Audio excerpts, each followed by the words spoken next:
This small little piece of plastic around the camera hole here. You'll notice on all three of the manufacturer's styles of screen that it's missing. So just place your finger over it to stop it from snapping off in a too volatile way. Just gently slide your screwdriver underneath there and that will pull that one off. Now, it's a bit tricky and fiddly the first time, but basically you'll notice a little two-sided notch just there.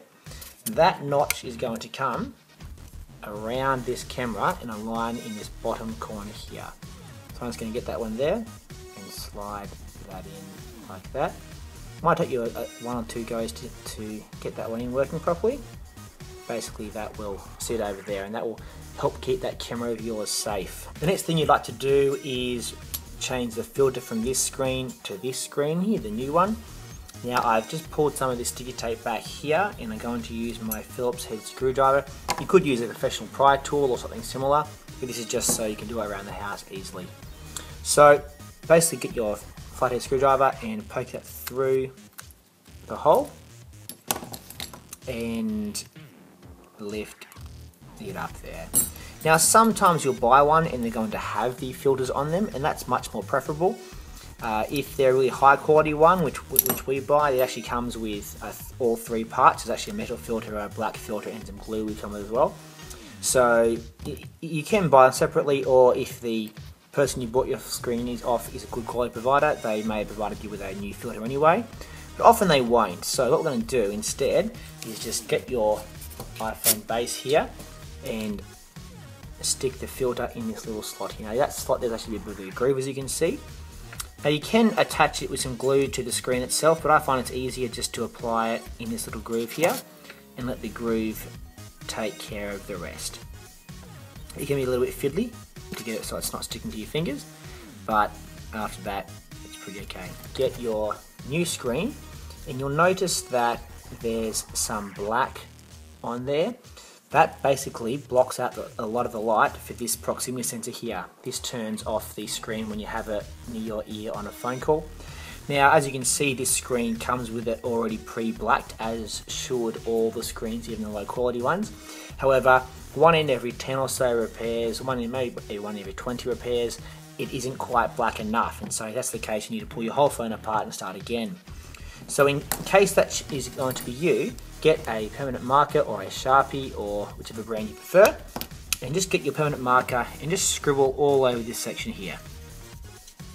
Doesn't have to be neat, just try and cover the whole area with a lot of black.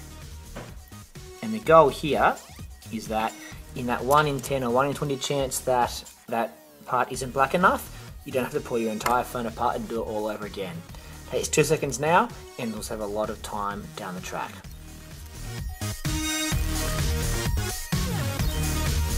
Is bend the cable at these two lines here.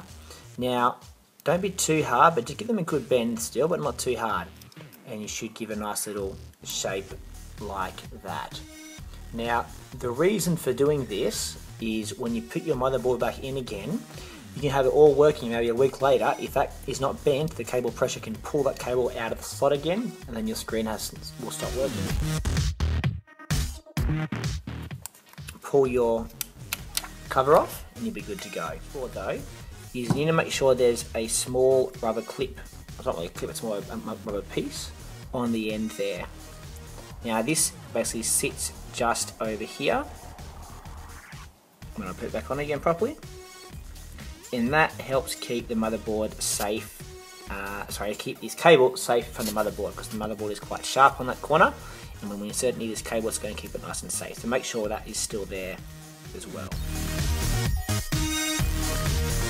Make sure that one's nice and tight because there's a speaker under that, and if the motherboard isn't down tight enough, the speaker won't be able to be detected by the motherboard. Make sure that all these little tabs here are tucked in as well. Next up, you want to insert this piece here into that clip there.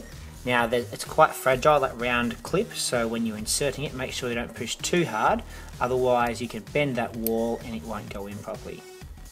Now you should feel it physically go in at the end, and if it isn't in properly, you'll see the term searching on your screen, and if that screw is not in properly as well, you also see searching on your screen when you've done the repair as well.